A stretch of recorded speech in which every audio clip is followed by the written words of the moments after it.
Special meeting.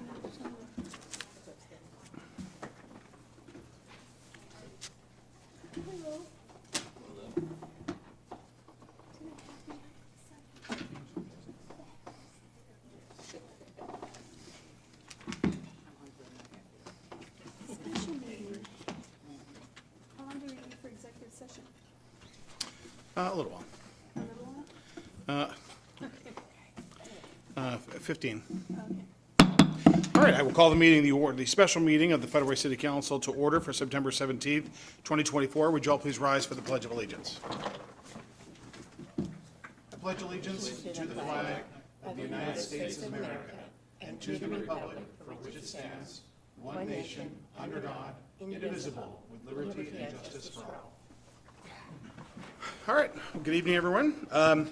Okay, first we'll have we're here for the study session for the biennial budget. We're going to have a budget overview, revenue forecast, and economic assumptions. We'll have an introduction by Brian Davis, our city administrator, then presentation by Steve Groom, finance director, an opportunity for council discussion and questions. And we should probably, how long will we need for executive session? 10 minutes. So factor in an additional 5. We should probably get, we should probably start thinking about, if we're not already done by 10 or 5 minutes till the hour, till 6, thinking about wrapping this up. So that's where we're at. With that, Brian? Thank you, Mayor. Good evening, members of council. We're here to present to you the budget, or at least give you a preview before the mayor formally delivers it to you tonight at your regular meeting. Federal Way is a city founded on very fiscal responsibility, and the staff takes pride in that fact. We often have comparables with other cities, and we're often don't have quite the resources or revenues that other cities have by comparison, but we pride ourselves on operating a city well within the means that the taxpayers have given us, that you've authorized for us, and that pride has continued with this budget that we're about to present to you. Steve's going to go through and give you the nuts and bolts of the budget document and the process thus far. And then the mayor will formally deliver it to you tonight at the regular meeting. We'll have staff presentations next week, and then the following week we'll have discussions where you can, within meetings at least, ask questions and we can answer them. If you have questions at any time, you don't need to wait for those meetings to happen. You can call us and email us, and we can have that dialogue ahead of time, which often helps get us better answers to you in the meetings. We're scheduled to have this done, everything wrapped up for the last meeting in November, have it adopted, and then move forward. It's a lean year. We'll give you that preview at least. Costs are up, and sources such as REIT is down, and so we've had to do some balancing acts that Steve will go into. But it is a balanced budget that we're proud to present to you. And on behalf of the mayor, I want to thank the staff who have done a lot of the work for this to be where we're at today. They had to make a lot of sacrifices to get to where we're at today. They didn't get a lot of what they wanted, and that's unfortunate, but at the same time we have to live within our means, and so that's what we're presenting to you. I think that's it. I'll turn it over to Steve. All right, thanks, Brian. All right, Steve. Thank you, sir. I have a PowerPoint. Let me get that loaded. Should be just that easy. Hide the controls. There we go.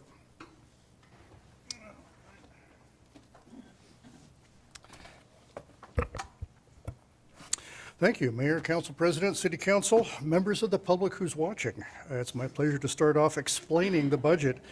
And I particularly like this graphic, although I really would like to get that out of there.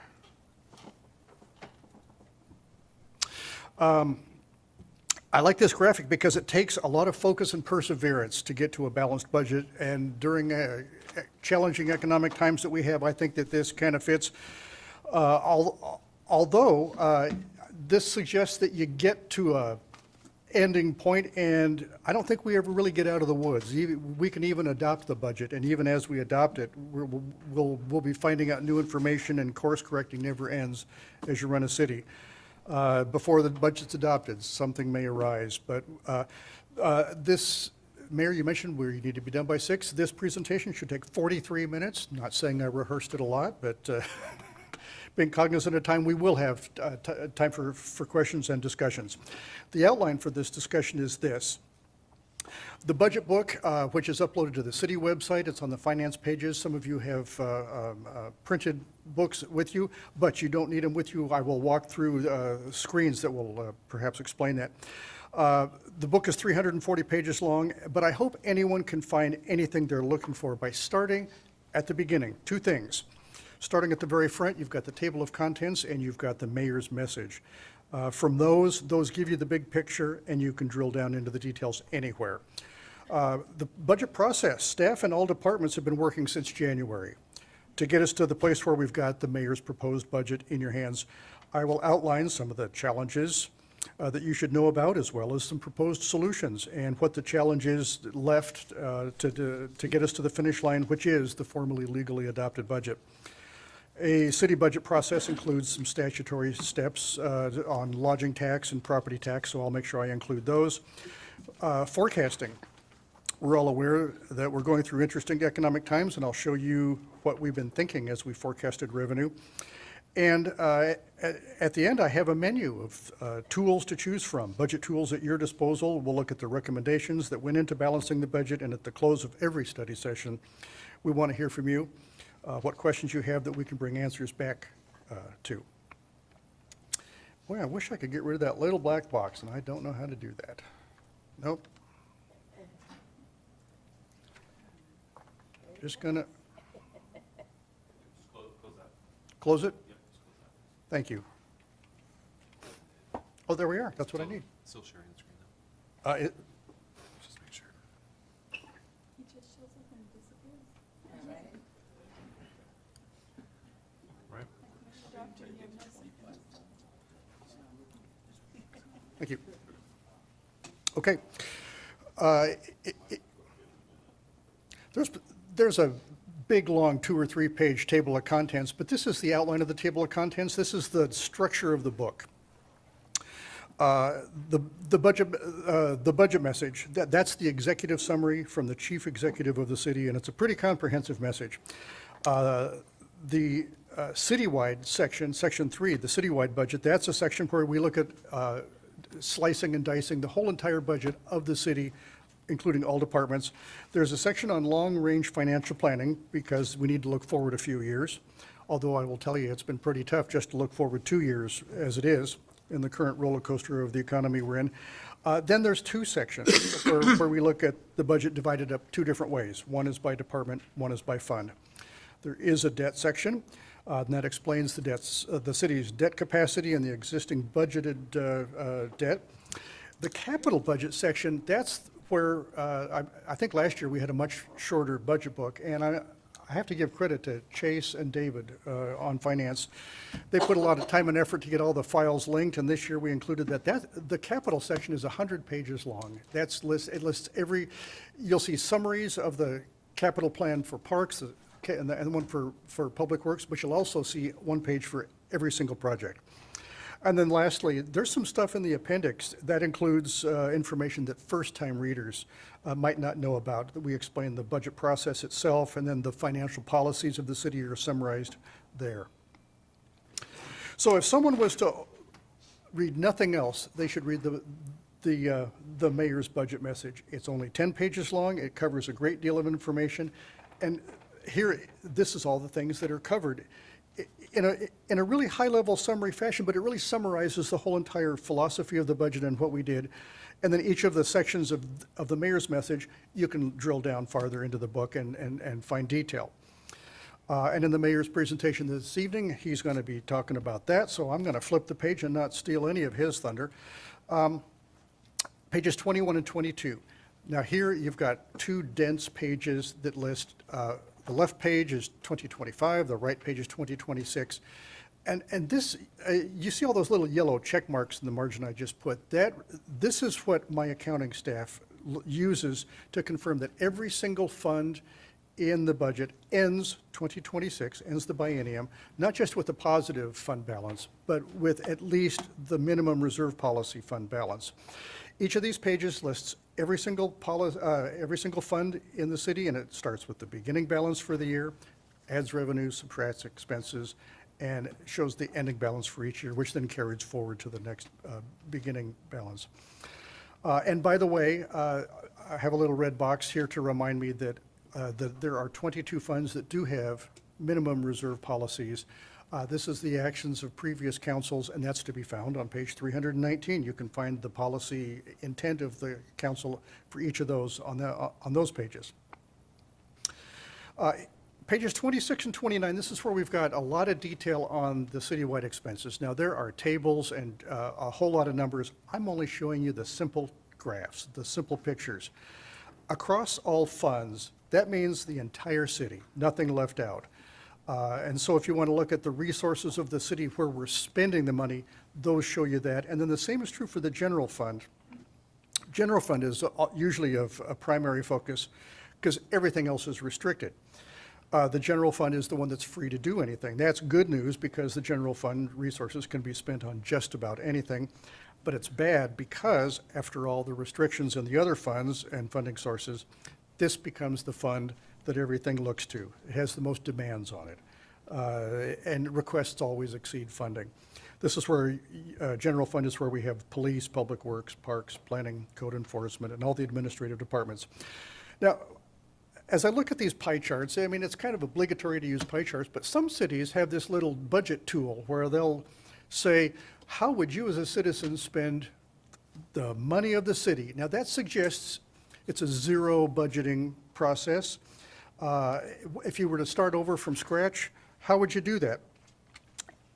But the problem with that is City Council definitely makes policy, and policies define whether we want to grow our public safety or our parks or our streets, and you might want to propose some shifts, but I have to warn you, cities can't just start over at zero. Employees we hire have an expectation that we don't eliminate their job. Vehicles we purchase now will need to be replaced on a schedule for perpetuity, and infrastructure like our parks, assets, or our streets have to be perpetually replaced. I often use playgrounds as the example. We have 20 playgrounds, they have a 20-year useful life. Every year we'd better do a playground, right? Which means you can't just start over and not do those. We definitely want citizen input, listening to the frustrations of well-intentioned frontline staff as well, because that's who works out on the streets or out in the weeds. Those are the best ones to tell us where the budget is inadequate. Problem is, we can't ignore existing obligations, so suggesting new expenditures usually requires new revenue. And when revenues are down and inflation is up, like right now, there is no extra money. I don't think I've ever had a budget where I said there was extra money. But I believe that nothing was green-lighted on the wait list this year. And you'll be hearing from department heads. And department heads, when you present in study sessions, tell me if I'm wrong. I don't think we were able to say yes to anything. And it's important to point out what we have waiting in the wings for the next available dollar. The wait list, I think everybody knows how that works. We capture requests. We do not lose them. We want everybody to feel heard. And we actually do want to capture requests, put them on a list, and then prioritize them. The mayor and the city manager the city administrator look at that when we have new revenue or we have savings. There are $1 million items, and just about every department has needs for additional staffing. Speaking of staffing, page 30, you can see the staffing pattern of the whole city, and it's kind of hard to read on the screen, but again, it's in the book, page 30. It's always insightful to look at this page. This page shows every department and how many full-time equivalents we have for the 2 prior years, for the current year, and for the proposed 2 new years. Our audited financials, by the way, at the back of those books, they have 10-year trend graphs. So you get the right 2 10-year graphs, and you can look at 20 years. But this, you can see the priorities of the city every budget when we have an opportunity to incrementally make changes. The two areas that were able to change this biennium, only police and public works are budgeted to add staff. Police does come out of the general fund, of course. Public works, though, has got 3 positions in surface water and 2 in solid waste. So both of those are paid out of restricted revenues, not general fund. The general fund's not impacted. Pages 31 through 37, I'm just giving you the graphs here. The details are in those pages.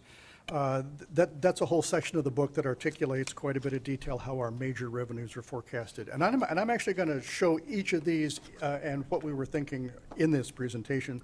But in the budget book, citizens and taxpayers would want to read about it and see the numbers for themselves.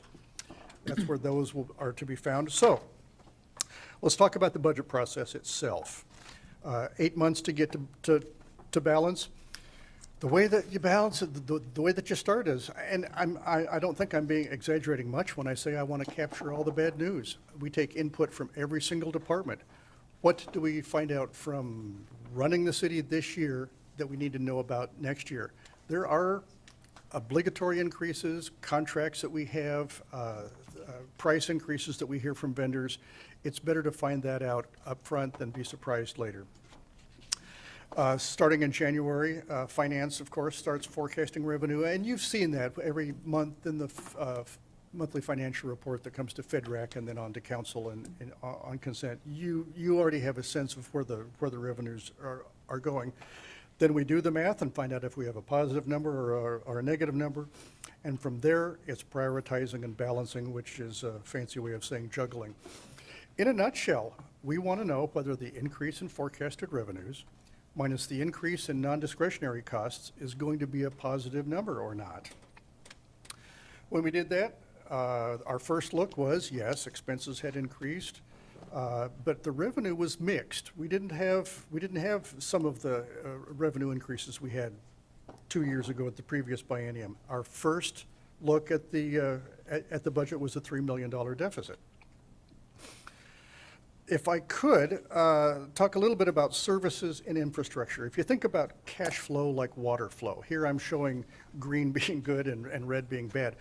Green coming in is revenues coming into the general fund, and there's a policy choice right there. City council, probably past city councils have made decisions, whether you go to the left for the current year and deliver police, streets, codes, parks, admin, or whether you go to the right and do infrastructure, and that is taking care of our streets and parks and surface water transportation, the Performing Arts Center, all the capital projects that we've got 100 pages of in the book.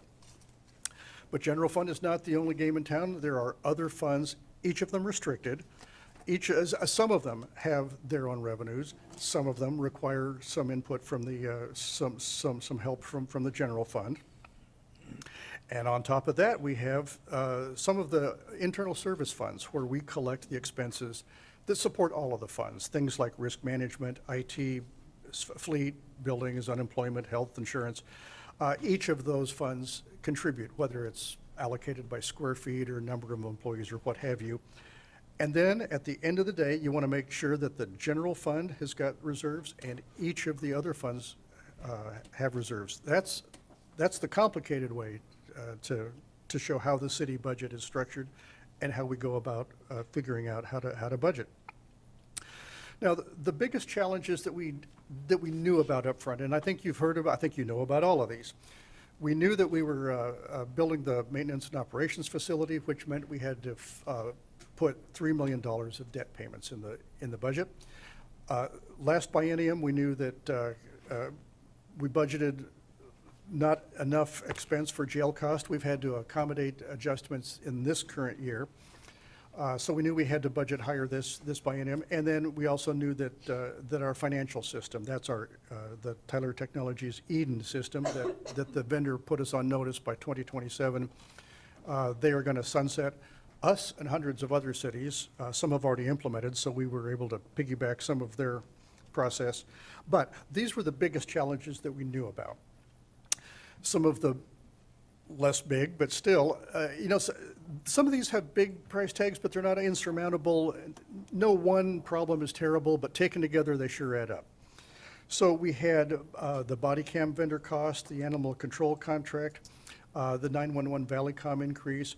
Insurance, it increases every time, every year, and it's always an unpleasant, not even a surprise anymore.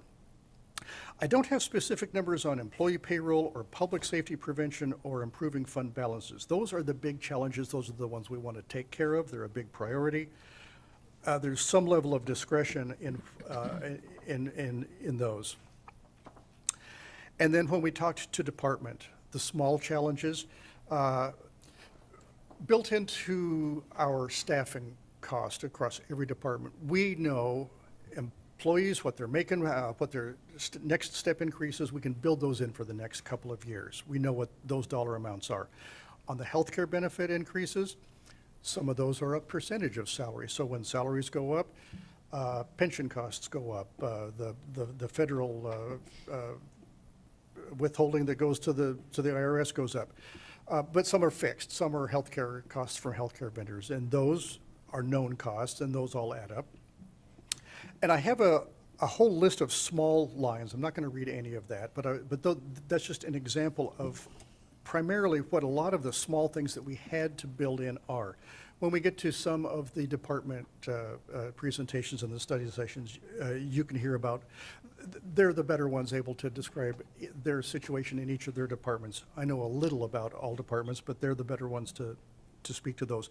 But this gives you a sense of where the budget was going and what led to the $3 million deficit that we had to find our way out of. So those, so now then, starting in January, we started tracking revenue. But the revenue reports that we bring you monthly, those are historical, those are actual. We get to budget, we have to start forecasting. We have to look 2 years out. So let me start with sales tax.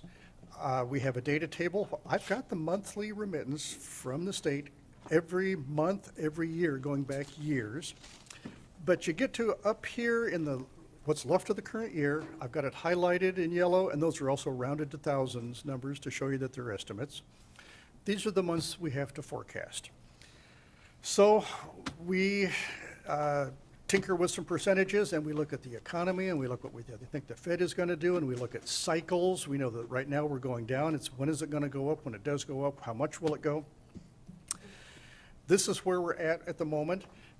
So we end up with a blended rate in the current year, and then next 2 years, we're looking at 3% and 4% as our estimate. But if you look at the dollar change, the increase or decrease year over year, we're not forecasting a 1.3 or a 1.7 or a $1.6 million increase for the next 2 years. We're projecting a $600,000 increase and an $850,000 increase. We could tweak this, we could go higher, we could go lower. This might be a little high, but I think I'm a little low here on utility tax. When we look at the unrestricted utility tax, same exact situation. We have a lot of months, including the current year that was remaining when we started doing this. And we probably put an increase that was too modest. We put 2.5%. And so that gives us a blended rate in the current year. And of course, the next 2 years, there's a 2.5%. That means an increase of $300,000. The graph below gives you kind of a double check. You can look at the graph and you can say, is that what we think we know about our town? Do we think that utility tax, the volume isn't going to change that much? The underlying price probably will. They always do utility tax rate hikes. And we look at the past and see where it's been, and so that kind of gives you a double check. Now, when we get to property tax, now, when we get to October 15th, I will bring a tax levy agenda item where we'll talk more about how tax levy works. But when we go to project our property tax revenue, we've got a historical assessed value. I've got the numbers in the data table on the left under the blue, and then the blue graph, and the tax levy is in green. In the past, we have had substantial increases in assessed value. However, as we all know, that does not help our tax levy. Our tax levy is capped at 1%. So no matter what assessed value does, whether it goes up, whether it goes down, whether it goes up 12 and 19% like it did in some years, it's going to go up. Now, our tax our property tax is about $12 million. What is 1% on $12 million? It's $120,000, not that much. And now, new construction, that gets added at the current tax rate, which is 72 cents per thousand. So we just think that, we just put an estimate that we think property tax will go up $200,000 per year. Pretty simple, pretty straightforward, doesn't help us a whole lot, but and it's also fairly predictable. Now, every city in America probably has this graph, and this is one that is good for our citizens, our taxpayers to see. I'll bet every city in Washington certainly does this. We have to have a balanced budget, so when our tax revenue on property tax is going up slowly, but our expenses in the city budget are going up higher, that means we have to look to other things other than property tax. It's just a fact. Back 10 years ago, our property tax and our sales tax used to be about the same. They were both about $11 million. Well, you look in the budget right now and you see $12 million for property tax, but you see 22 for sales tax. It's nearly double now compared to 10 years ago, almost 2 to 1, which means we're looking elsewhere to balance our budget, not so much property tax anymore. It's also important for citizens to know this, and I think you all know this, and this is more of a public service message announcement. City Council does not set the property tax rate. It's the King County Assessor that estimates the value, not just the underlying assessed value of the existing construction, but the assessor also estimates the new property value that gets added. Existing value increases 1%, and then that new construction gets added at our current rate of 72 cents. So all of that is done at the assessor. That's the assessed value. The tax rate is just the math between the assessed value and our levy going up 1%. We can request less if we don't need it, but we've never had a budget where we didn't. And because property values generally goes up, our tax rate generally goes down. That's just a function of the math. Individual properties are taxed by formula at the assessor. There is, now, every year when I bring the tax levy, I will mention levy lid lift. It's kind of a public disclosure, not advocating it, not suggesting it, but just letting you know the facts of and the circumstances. Now, this year it's different. Normally, I would have said our cap is $1.60. If you took the difference between our current tax rate and the $1.60, I would tell you that there would be headroom of an additional $15 million per year that the voters could approve if they wanted to, if there was things that they wanted done. However, this year, the fire district went to the voters and asked for they put on the ballot a fire district benefit charge. That means that they relinquish 50 cents of property tax. So that means that available to the city or the county, there's an additional 50 cents. That means compared to what we're currently levying, there's an additional 23.8 million that could come to the city. Now that's a ridiculously high number, but I'm just doing the math to disclose the current circumstances. If a levy lid lift was, you wouldn't go for all 23 million. You'd tie it to whatever the citizens wanted done. So that's that disclosure. Back to the remaining revenues. Permit fees are tough to forecast if you use percentages. Rather, what you do is you go over and talk to the planning department and say, Keith, what do you think you see in the tea leaves on projects, and how have things been going, and how's the economy doing? And so you can really, if you look at the graph, you can see what it looks like when we say that we think we're going to budget not quite as high as we were in 2023, but higher than we currently are. So we're budgeting 4.4 million and 4.5 for the next 2 years. It's a bit of an increase for 25 and then leveling off for 26. Real estate excise tax has been the worst news I've given to EJ every single month, and I've given it to you all as well. If you look at those out months that we had to forecast, why, again, percentages just don't work. We think, again, that now the Federal Reserve tomorrow at 11 o'clock in the morning is going to lower rates either 1/4% or 0.5%. What that means for mortgage rates and when, we will have to wait and see. However, we're estimating that real estate excise tax will bounce back up to some degree. Now, two reasons for that. We wanted, we really want to capture the projects that we need to do in the capital budget. We need to capture what they are and how many years we think that we're going to do them. And as you manage a city, if the REIT doesn't come in, you have to delay the project. You have to delay the timing of the projects. But then that also gives us the wait list, because you look at the capital budget, and those are the projects that we need to do next. So it's waiting if REIT happens to come up higher. Investment revenue is a whole lot simpler.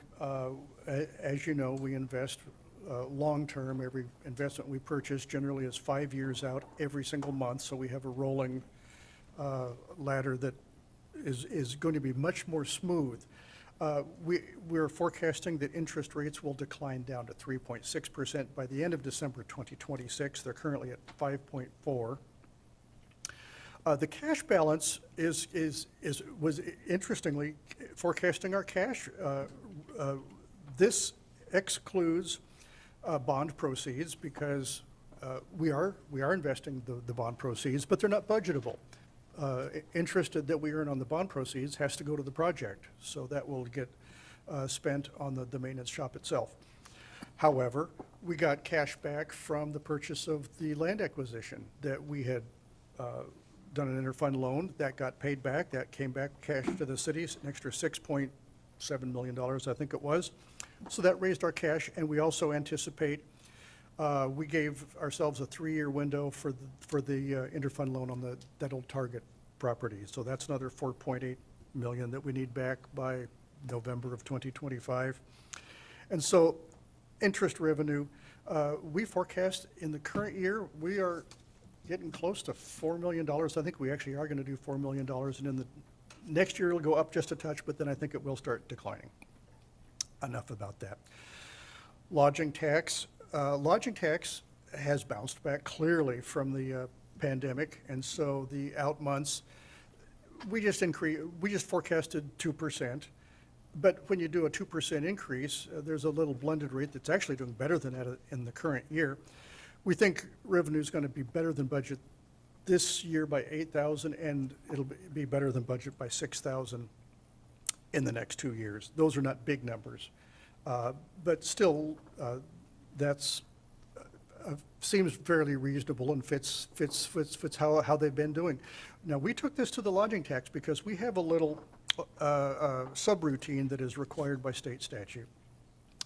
We went to Lodging Tax Advisory Committee and said we forecast that you're going to have $314,000 and $320,000 to spend in the next year. And how does lodging tax work when it comes to state statutes? Well, monthly and quarterly, we give you the revenue, we show them the revenue. They approve tourism enhancement grants, and you approve them. That's pretty typical. But when you come to the budget process, I've got a statutory window where we give them the revenue and we give them our expense budget that the city proposes for lodging tax. We have to give them a review and comment period, at least 45 days prior to adoption. We're looking to adopt November 19th, which means we have to give them a look at it before October 5th. And so their September 10th meeting was perfect. We gave them our proposed revenue and expenses. They reviewed, and they are to send approval and comments to City Council. We've got the chair on council. We can talk about that, and I give you a sneak peek here in a sec. But then during council budget sessions, that's where you, the council, consider their input as you adopt the budget. And then next year, once the budget's adopted, they will go back to approving recipients and amounts to City Council, and Council can approve the tourism enhancement grants that they propose, and my finance staff can disperse to approve recipients within the budget. Now, simplified, what that means is lodging tax, reviews and comments on the budget, and City Council approves the budget. And lodging tax approves the recipients and the dollar amounts, and city council approves the disbursements, but lodging tax can't exceed budget, and they can't force disbursement, and city council can't add recipients and can't change the dollars. So we have to make sure when we're doing our budget that we do this little dance, and we did.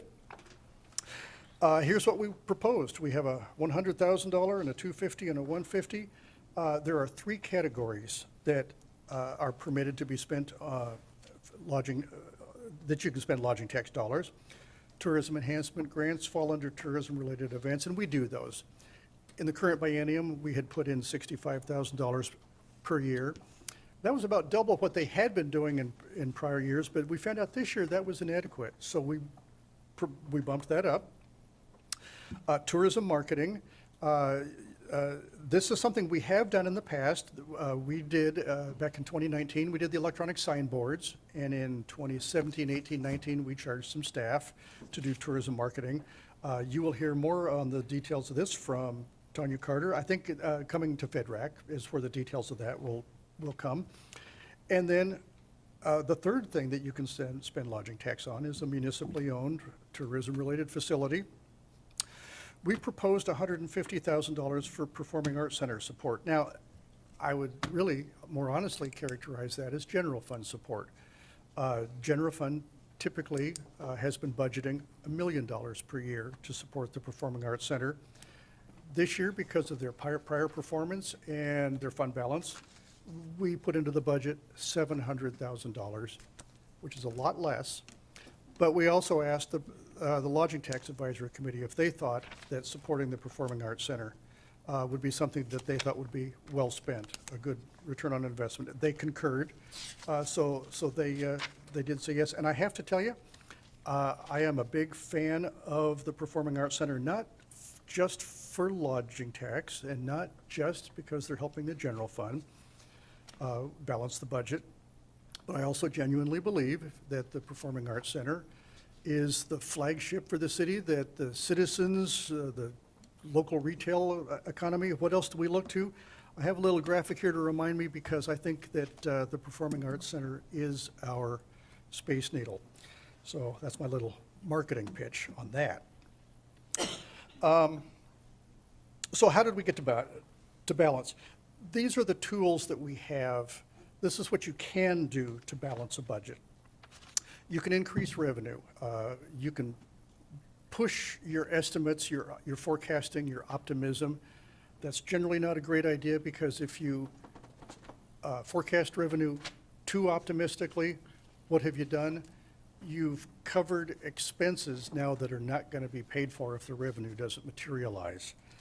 So what we would rather do is revenue forecast what we think we can achieve. Reducing expenses, of course, is the flip side of that. And I don't recommend that a whole lot because it's very unpopular during budget time. If I go to any if I go to any department and propose reducing expenses, and then you can ask them during our study sessions, what expenses could be cut? The answer generally is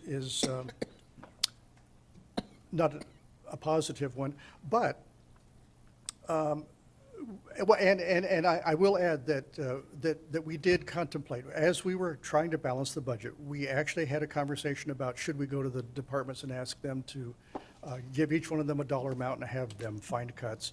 We did not end up having to do that. Everybody is relieved when that happens. Deferring spending is something that we have seen we've had to do in relation to real estate excise tax. So that's another option. And then eliminating discretionary spending, I don't think that exists, but I put it on the list because that's the sort of spending that if it's discretionary, you would say that you could pause that to balance the budget. Beyond that, we look at savings. Will we be experiencing savings in the current year? Do we have fund balances from prior years, savings and carryover? That is one of the tools that we use, and I will show you. After that, we're left with managing the wait list and then course correcting going forward. All of that is how we get to a balanced budget and then how we maintain a balanced budget as we manage the city going forward. So this is the proposed options. We actually did push our interest, our investment interest revenue. When we recalculated based on our cash forecast, and when we saw that the interest rates remained higher than we anticipated they would. Lodging tax, we went to the Lodging Tax Committee and asked them if they would support some of that revenue to help us balance the budget. On vehicles, we asked both the Public Works fleet and the police fleet to defer 2 vehicles each year on the proposed budget, and that, it really wasn't the number of vehicles we were looking for, it was the dollar amount of $500,000 that we were asking if we could save, defer. And then on ARPA projects, we have got 3 categories where we've realized savings. The citywide recruitment, that was the recruitment and retention bonus for 2022 and 23. That was taken care of, and that is still there available. The police department vehicles, the purchase of the 28 patrol cars, they finished those purchases with all of the graphics and the electronics and what have you. And so that project, they purchased everything that they needed. That's the resulting savings. And then the Parks Sport Track, that's an unspent item. This is better explained by John Hutton, and I will goof it up, but it was initially either Sahali or Sacagawea, and then the other. They got a grant for the first one, and then the second one, they're waiting for school district matching funding, and until that materializes, and it looks like it may be a while, I believe, that money could be redeployed, and that would certainly help us. The biggest piece we were able to balance the budget with, quite frankly, was current year savings, the fund balances, and carrying forward. That got us to the $3 million, except honestly, it was the $150,000 that was the last piece, because we did have to go to Lodging Tax Committee. That's how we got to the balanced budget. The next steps, when we hear from each of the departments in the study sessions, feel free to ask them what cost-cutting options do they have. Actually, I think what you'll hear is they can't deliver all that's being currently asked of them. They'll be a little bit frustrated, but if you flip the question and ask, what are they being tasked with delivering based on what we're giving them, that might be the better way to ask. And then non-discretionary increases, they are the better ones to describe for you what we had to absorb in the current budget. In every department, we had obligatory increases.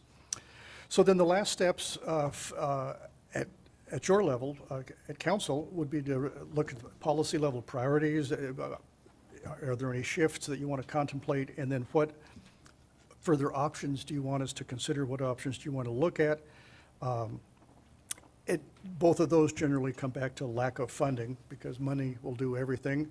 Money will fix every problem in this city, but there's not enough money, so you can blame me, blame finance.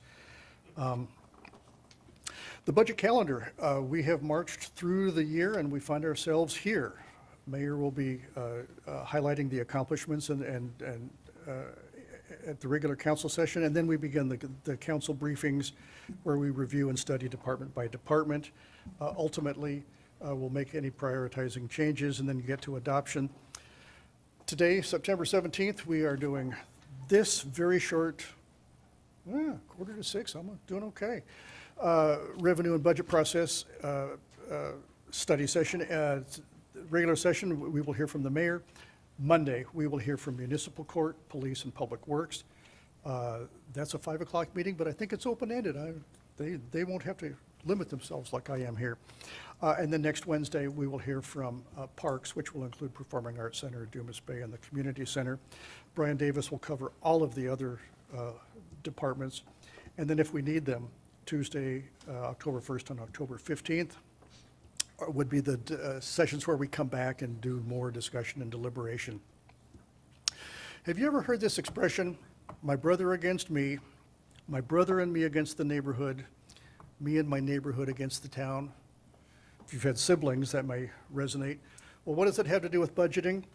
When you're budgeting, the philosophy I really look for internally, and I think we really do apply when we're budgeting, departments, we could each fight and squabble over any available dollar.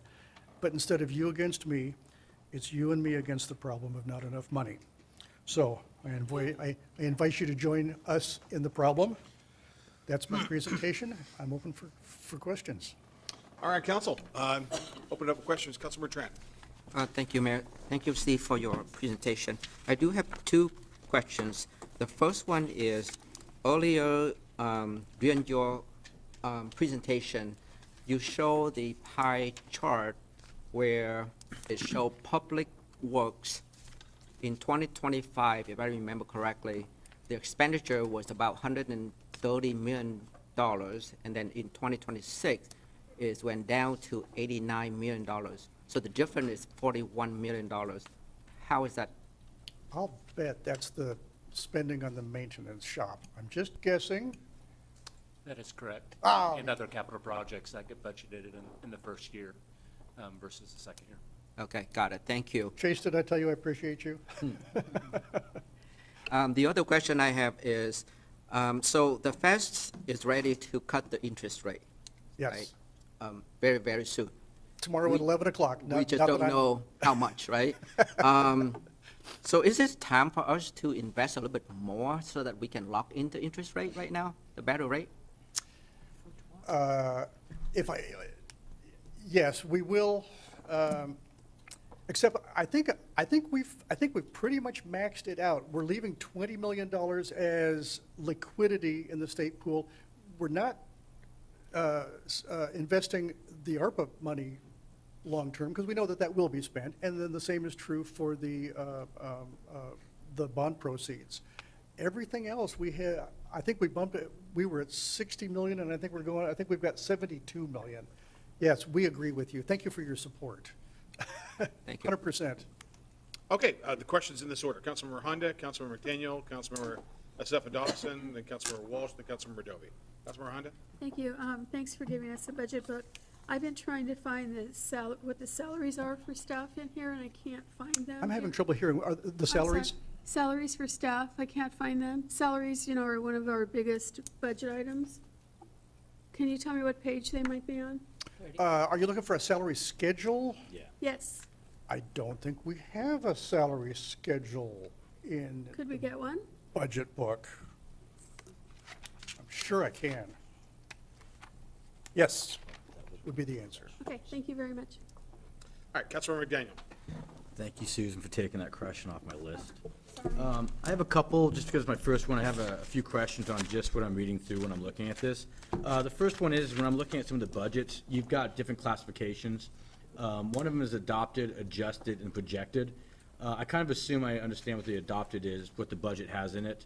The adjusted, is that when we come in with the quarterly updates? So what's the difference between the adjusted and the projected, because they do have different numbers on some of them? In most cases, they are the same. In some situations, if we're projecting savings, we will change to projected. So, or if we're projecting revenue to come in higher than what adjusted is at currently, we will adjust that as well. So the projected is what we're expecting it to be at year end. Gotcha. But technically, adjusted and projected would be very close to each other? Correct. And adjusted would be what has been approved by council at this point. And so if we have another budget amendment before the end of the year, we're projecting some of those numbers during this budget process. Okay. And the other two questions I had is some terminology was in there. I looked at the glossary and they didn't really make sense to me on some of them. So intergovernmental, when I see an expense, it looks like an intergovernmental, and there were some small ones as $500, something like that. What does that classification mean? Intergovernmental is going to be between us and other government agencies such as Lake Haven or Score Jail. What else comes to mind? King County Oh, that's a big is one. another big one. If we pick King County for maintenance services, like Public Works, for example, uses King County for like traffic maintenance services. Are do those become MOUs, or is that something completely different then? They could be, but if the, They're contracted services, so we would have a maintenance contract potentially with the county, or an intergovernmental contract. Gotcha. So it's just us working with another intergovernment, or another government agency. And the other one was service and charges. I noticed those are some very large numbers on a couple of these budget items. Is there a way to get more information on what the more detailed is, instead of just saying $3 million on a line item? Or is that gonna be a per department or per fund request kind of thing? Yes, I'm thinking services and charges includes things like the charges for service at the community center, Dumas Bay, of course, but it also includes things like permit fees here at the counter. What else are our? You guys had, the glossary had printing and a bunch of other stuff in it, but I mean, there were some very large But, numbers.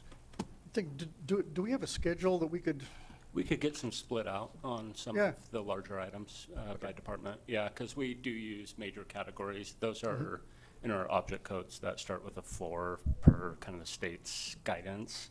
And so we, they're all of our maintenance services, all of our professional services, anything that would be, it would be some of our jail services. It would include a lot of different things within different departments.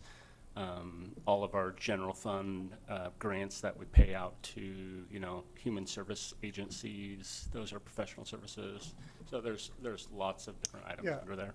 we even have line by every account code that we have. We could Fill up a, get really finely into the minutia, but we have the data, yes, absolutely. okay, I'll start working on making a list then. Thank you. Great, thank you. That's help- Councilmember Sefa Dawson. Thank you, Mayor. Just to follow up Susan's question on on page 30, there's no council budget listed for staffing? Council was not listed. Council staffing should be on page, Where? Oh, it's on the citywide schedule, and it's also, there's a page for city council that has an org chart, if I I see it. recall. thank you. All right, thank you. Councilmember Walsh. Yes, on some of your revenue source charts, it kind of shows an increase in revenue most years, and then in 2024, a decrease, then in 25, 26, an increase again. And, you know, with a decrease being showing in 2024, is it being overly optimistic that there will be increases again in 2025, 2026? It could be. I'm going to be 100% wrong, high or low, yes. And will we have to course correct if it goes down? Yes. Yeah. And, you know, I mean, the economy has slowed some in 2024, but I mean, it's you know, I would have expected, and from things that you've been saying in previous reports, I would have thought that it would have been more just a flat, you know, for 2024 rather than a decrease. But in these charts, it's showing a decrease on several. Sales tax is the one that fits the description that you're doing there, and I could do alternate scenarios and find out what the dollar amount is, and then we could discuss what would have to be cut. Although I think we're normally in that position anyway. When revenue doesn't come in, we have had to course correct consistently this year already. So I think it's the same exact process. Okay. And then also, you know, the 1% cap on property tax increase. What other entities besides cities have that 1% cap? Because I'm continually hearing people say that their property taxes are going way up. Hey, it's not because of the city. What entities do not have that cap? I don't know the answer to that. The first one I would look at would be school district, and I can research that. Ryan, do you happen to know? It's a huge list, so I don't want to I think do we'll it need to off the cuff. Yeah. But mostly it's the county and us. But the school district is the one thing that's excluded that I know for sure. But it's in that list. You know, I pulled up. Yeah. Let me come back to you. I'd like to get the definitive answer. Okay. All right. I can learn one new thing a day myself, so I'll take that assignment. All right. Thank you. Councilmember Dovey. Yeah, a couple questions. You had a couple graphs in your presentation that aren't in our budget book, where you talked about where the 3 million's coming from. And Yeah, can we have those so we can match them up with what's in our book? sure. And then I have the same concern that Councilmember Walsh just talked about. You know, I look at real estate excise tax, and I look at permit fees, and even sales tax. If those were not to happen, that would mean we probably have about a $6 million deficit.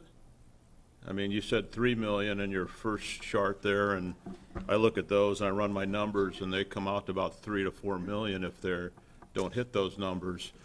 So should we be preparing a budget that is this, plus if we don't have that, what it looks like, so we can debate a little bit more on what status quo might look like? What do you think a realistic worst-case scenario would be, taking sales tax, for example? Well, I mean, sales tax, we look in the book, it says down, what, 3% to 4.5%? Because if we did flat, what we would do is then we would If it lose was that. flat, If we would lose that 600,000 to that 800,000, so then we'd have to cut 600,000 and 800,000. right, and of that would be a expenses. good analysis to look at as we go through this. I'm not saying the numbers are incorrect, I just would like to be maybe a little bit more conservative as we look through this.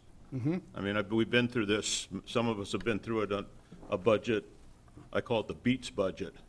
I don't know who was on the council, but we had to make some really drastic changes when those numbers were not quite what everybody thought they were gonna be. If you And I'm did- not saying their numbers are wrong, I'm No, just, no, but if, when things get dire, that's when you start doing things like freezing positions, eliminating positions, deferring more yeah, expenses. it was pretty painful yeah. back in that day. And we've been through that a couple times in all the years I've been here, so it's no fun. Right, we have a $3 million strategic reserve fund. What would be the circumstances we would use it? Because this really isn't an emergency, it's just an economic forecast that we think maybe we should be tougher on? It would just, it would be nice to see as we go through this. Sure. Okay, those are my questions, thank you. Council President Kuchar. Thank you. I have 4 or 5 questions.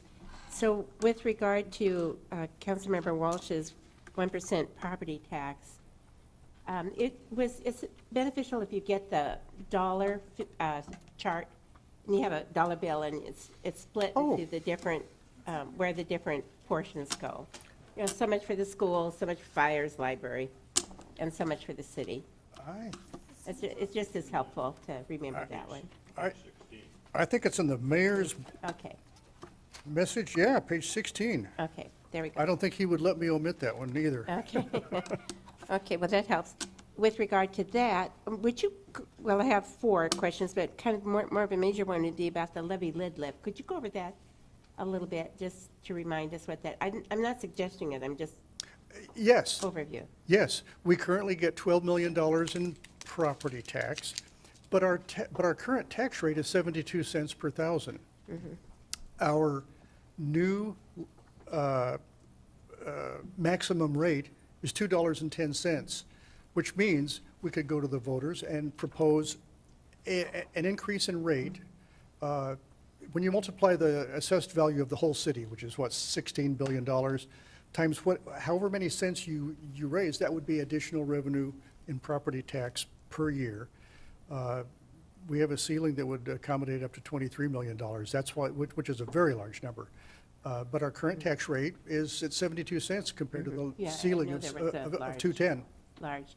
So if in fact we got to a point where we needed more police, and we went to the voters and asked them what they thought, that, although.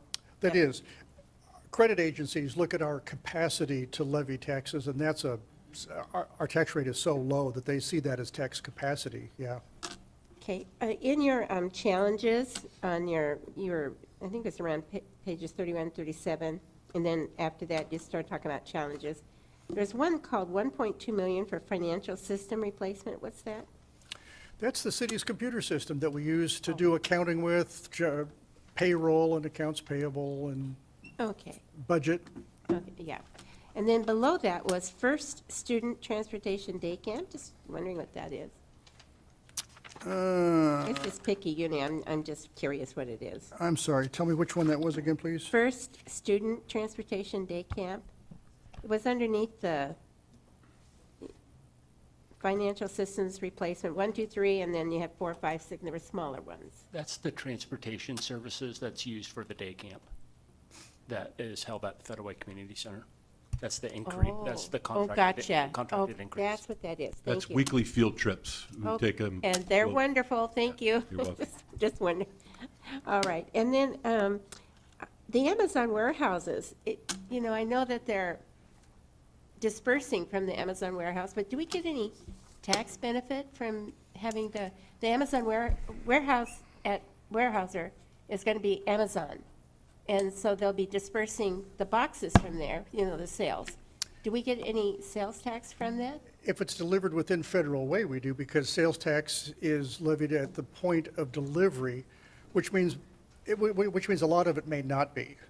However, it's also jobs, it's also income, but most of the answer is that there's no sales tax from what's shipped out of the warehouse. But if it's delivered to Federal Way residents, we do get that sales tax. Tanya, would you add anything to that? Yes, that's correct. The only addition would be that that warehouse is designed to have a smaller delivery radius, so it will be a large majority that is in our area. No, well, that's cool. So that's one thing. And underneath the lodging tax, you know, the World Cup is coming to Seattle in 2026. I'm just wondering if you took that into account for lodging tax possibly going up. I think that was part of the lodging tax It was enhancement part of the grants forecast. discussion, which will be coming to FedRec. Yeah, the Seattle Yeah. Sports Commission was a big participant this year. Yeah, that'll be a big, Yeah. big thing coming up. Well, thank you very much. Okay, we were at 6 on the nose. I don't see any other questions. Great job, Steve. Thank you very much. And we'll be in recess for executive session for approximately 10, 15 minutes pursuant to item A, 4A, pending litigation, potential litigation, pursuant to RCW 42.30.1101I. And once again, we will 10 to 15 minutes for that. We are in recess until 6:30 for the full city council meeting. All right, let's go ahead and get started.